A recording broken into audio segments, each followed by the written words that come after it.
On an unfortunate afternoon, in the city of Berlin, Germany, a 14-year-old schoolgirl named Georgina Kruger went missing and never returned home. The girl was only a few dozen meters away from her house when she vanished without a trace. While the inquiry was revived on multiple occasions, there was no guarantee that the crime would be solved. However, the offender was ultimately found out after 14 years of continuous efforts by undercover officers. What happened to her? Who was the perpetrator? Let's jump right into the mystery. Georgina Kruger, also known as Gina Kruger, was born in Munich on April 11, 1992, the middle child in a modest family of 3. She was raised by her elder sister Michelle and her older brother Tommy, who was 8 years her senior. Gina's parents divorced when she turned 11, and her older brother, who was 19 at the time, made the decision to live with their father. The girl's mother, Vesna, and their maternal grandma raised them most of the time. Both girls excelled academically, participated in dance and music, and had a creative spirit. The father was more concerned with providing for his older son, whom he helped in many ways and supported through school, even though the family led a low lifestyle. Vesna came to Berlin with her mother and daughters in June 2006 after receiving an offer of a well-paying job there. The family moved into house number 8 on Stendal Street. The girls took September first class at one of the better local schools. Vesna had high hopes for the future and was thrilled with her new position. However, the family's calm and collected way of life was quickly improved. Since she was a young child, Gina aspired of becoming an actress. She enjoys singing and dancing and gives these pursuits her whole attention. She attended acting and stage speaking classes, participated in school theater with enthusiasm, and dreamed of becoming an actress because of her love for Indian films.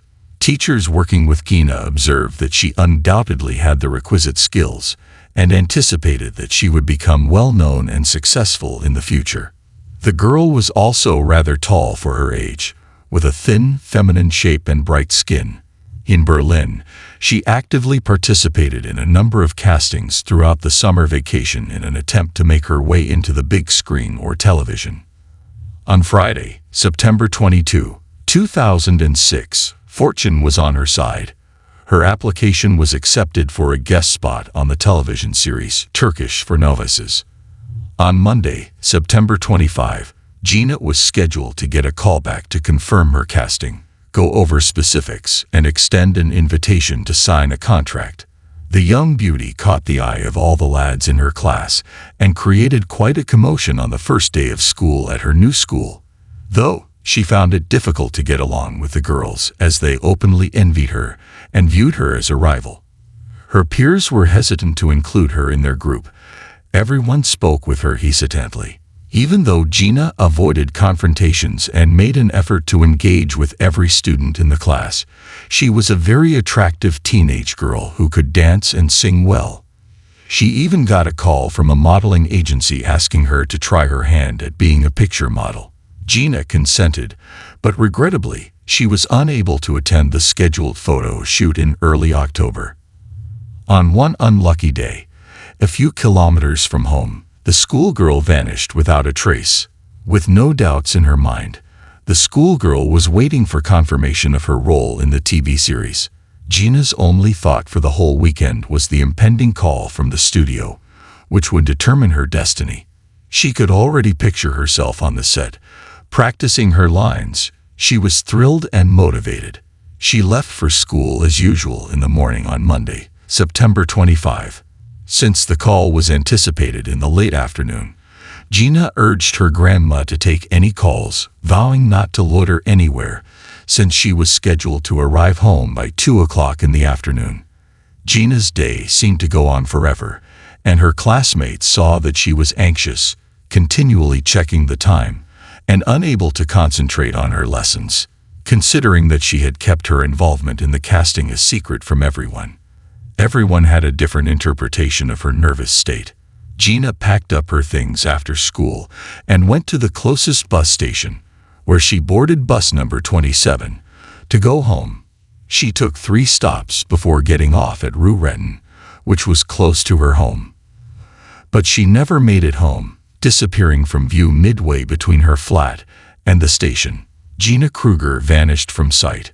Everyone was looking for the schoolgirl who went missing. As the granddaughters arrived home from school at 2 o'clock in the afternoon, the grandmother had finished preparing lunch and setting the table. Michelle was scheduled to return a little late because she had extra classes at the music school that day, but Georgina was expected back first. However, Gina did not appear, which was odd because she had been looking forward to the call. Grandma became concerned when Michelle got home at 3 o'clock and tried to call Gina to find out where she had disappeared, but the schoolgirl had turned off her phone. The attempts to contact her again were unsuccessful. As the fear increased, Vesna, Gina's mother, suspected something bad had occurred when she got home from work and discovered her daughter was gone and her phone was unreachable. Upon contacting the school, the mother learned that Gina had attended every lesson and had taken the customary bus home. In an attempt to find out if the girls had just ended up chatting or had stopped at a cafe on their way home, the mother then got in touch with a number of her daughter's friends. However, they said that Gina had left quickly and was on her way home. The 14-year-old Gina went missing, and her mother proceeded to the police station to report it. However, law enforcement was at first dubious, believing the schoolgirl might have gone on a date or gotten into a fight with a classmate and was pouting in a park by herself. When all other possibilities had been exhausted and it had been confirmed that the adolescent was not present in any of the expected areas. Assuming that Gina might have run into problems or been harmed on her way home from school, investigators started looking through accident reports and contacting hospitals. However, Gina had not been admitted to any hospitals either. Extensive searches and witness interviews got underway as night fell. It transpired that the girl was last saw getting off the bus at the stop and turning onto the street that led to her house. The schoolgirl had on a denim jacket, gray sneakers, a light blue t-shirt, and blue pants with worn marks. She carried her phone, textbooks, and notebooks in a pink sports bag with a long, broad strap. Investigators were able to follow the girl's whereabouts thanks to the signal from her mobile. She did actually attend school all day before boarding the bus and alighting at her stop.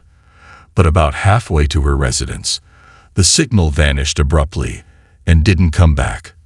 The Kruger family's home on Stendhal Street was the starting point of the search. A search team was sent there with canines trained to smell the remains of humans. There was still a chance to find the teenage girl uninjured and alive at that point. All homes were inspected by law police, witnesses were questioned, and basements and attics were examined. They talked to employees at nearby cafes and shops. However, Gina had vanished from view, and not even dogs could follow her track. Flyers featuring images of the schoolgirl and calls for any information about her had been displayed all around the city by the next morning. Numerous calls to the police station were made by people who said they had seen a female who looked similar somewhere in the city. Sadly, though, every lead proved to be untrue. Investigators started monitoring all locals who had previously been convicted at the same time, as well as those who had been freed on bond. They paid particular attention to offenders and people who had displayed an unhealthy interest in children. But all of these efforts were in vain. The schoolgirl didn't seem to make it home. She seemed to have disappeared into thin air. It was as if there had never been any evidence of her presence, no personal items or clues. The investigation was put on hold after several months of unsuccessful research since there were no leads, not a single hint, and no notion of which route to take.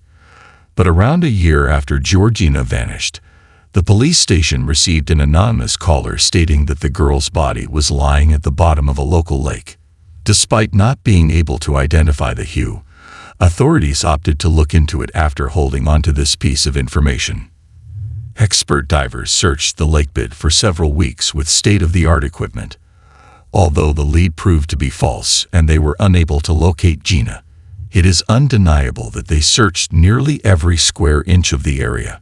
Despite this, The case garnered new attention from the public, with the media actively discussing and writing about the missing girl once more. Thus, it was determined to carry out an additional search. The police sent in search dogs and conducted additional interviews with neighbors, but it was obvious that these actions would probably have no effect. On the day of her abduction, the girl's smell had not been detected by the dogs. Therefore, after a full year, there was not little chance of success. The schoolgirl's death was confirmed to the investigators. However, the members of the Kruger family did not accept this. Vesna created a story about herself in which she claimed that her daughter had fled to India and was now acting in Bollywood movies, performing and dancing like she had always imagined. With these thoughts, the woman consoled herself and carried on with her life for the benefit of her younger daughter. In 2016, some 10 years after the girl vanished, a Stendal Street resident complained to the police about a neighbor who was aggressively soliciting minors to his home. This neighbor turned out to be a 35-year-old Turkish immigrant called Ali. He was legally married, trying to raise 3 kids, and projecting the image of a model family man to everyone around him. But he was not really. The cops were appalled after examining Ali more closely and analyzing his personality. Years earlier, he was already being investigated. He tricked a local schoolgirl at the time by claiming to be able to offer her a popular smartphone for a symbolic amount. He led the girl to his storeroom, which was in the apartment building's basement, hit her over the head, and forced her to become sexual. The youngster was given a paper napkin to wipe away her tears and help her straighten up before he made her vow she wouldn't tell anyone about what had happened. In order to avoid falling into the monster's trap, the girl vowed to be quiet. However, she told her parents about the incident as soon as she was free, and the two of them rushed to the police to report the aggressive acts. The schoolgirl described the underground man storage in detail, remarking that it resembled a lunatic's lair. The following day, Ali was taken into custody, but he fiercely denied any culpability and gave his own account of what happened. He said that the girl herself had indicated that she would like to purchase the device, and that he was in fact selling it. They descended together to his basement storeroom where the smartphone was kept, and after looking at it, the visitor claimed she had always wanted a device like that, but was willing to pay for it in another way because she didn't have the money.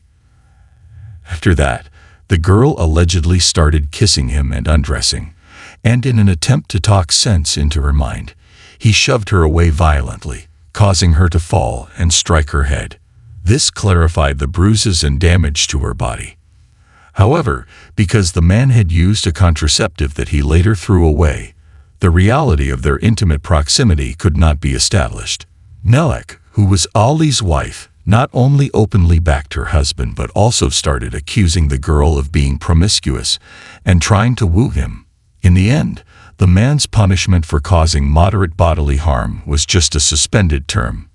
However, as the police were resuming their investigation into Gina's disappearance, they made the decision to extensively examine him once more. Ali was a self-employed person who mostly survived on benefits and did odd jobs. He was a frequent visitor to the Turkish coffee shop on the ground floor of his building, where he made friends with various people who gave him to food and beverages. He loved to gamble and frequently accrued debt. In an attempt to appear younger than his actual age, the man took great care to maintain his appearance.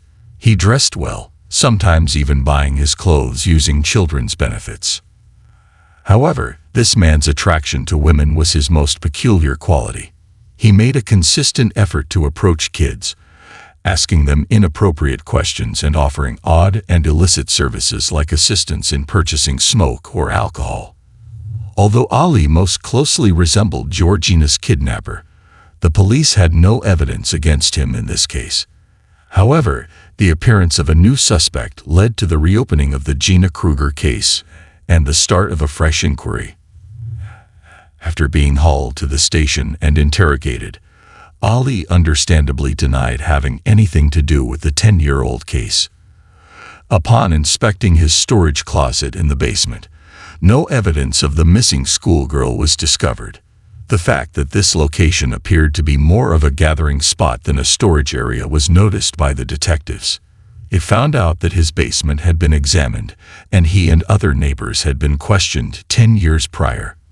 In particular, Ali's storage room had not been inspected since there was no good reason to do that.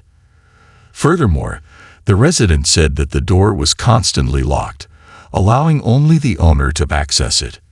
At that time, Ali had been one of the most involved and actively participating members of the search effort. The police chose to keep Ali under observation in order to gather as much information about him, even though they had nothing specific to accuse him with. All of his phone conversations were recorded, and unofficial surveillance was set up. The investigation into the disappearance of Kina took a dramatic turn when detectives uncovered crucial information about the suspect, Ali. It was revealed that Ali was drowning in debt, having lost a significant sum in poker. This financial desperation became a focal point of the inquiry. Determined to extract the truth, law enforcement devised a meticulous plan involving an undercover agent. An agent, codenamed Hakan, was introduced into the suspect Ali's close circle. Hakan posed as a successful businessman who had recently moved to the area to open a car service station. He would frequent the cafe in the suspect's building, loudly discussing business plans with a partner.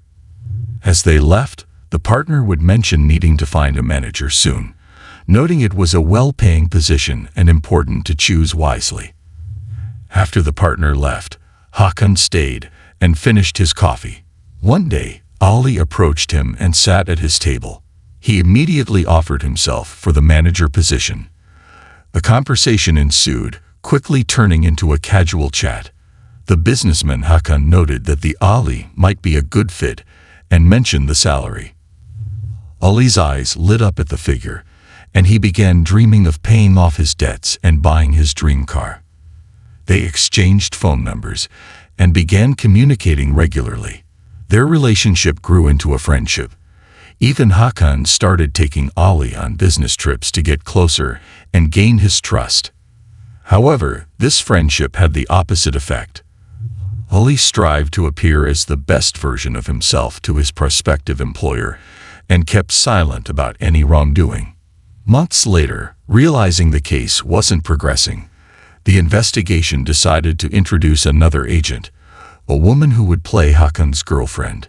This was Susan, whose goal was to befriend Ali's wife, Melek, and try to uncover any secrets the husband might be keeping. It only took a few meetings for them to get along, and soon all four were socializing as families. Melek was a sociable woman but regarded her husband as nearly a saint. For years she had turned a blind eye to his infidelities and did not believe the schoolgirl who accused him of violence. She was convinced her husband was a good person, just unlucky with jobs. But that would soon change. Susan realized Melek wasn't just covering for her husband. She truly believed he was incapable of harming anyone.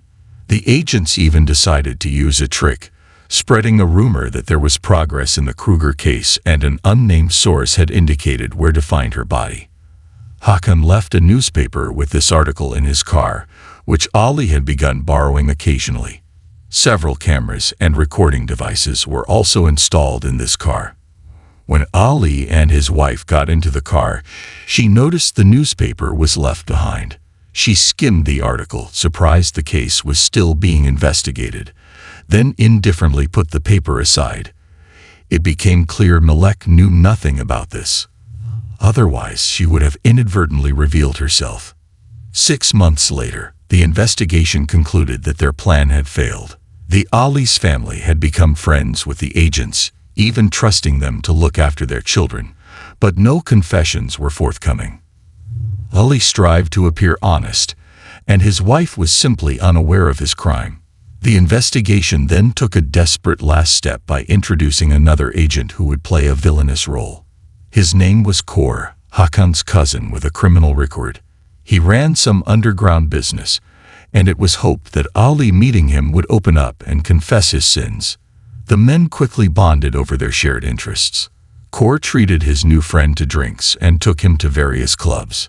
The new friend confessed he made money through not entirely legal means and wanted to spend it indulgently. Ali willingly helped him, and Kaur constantly complained about his girlfriend who supposedly blackmailed him and threatened to report his illegal business to the police.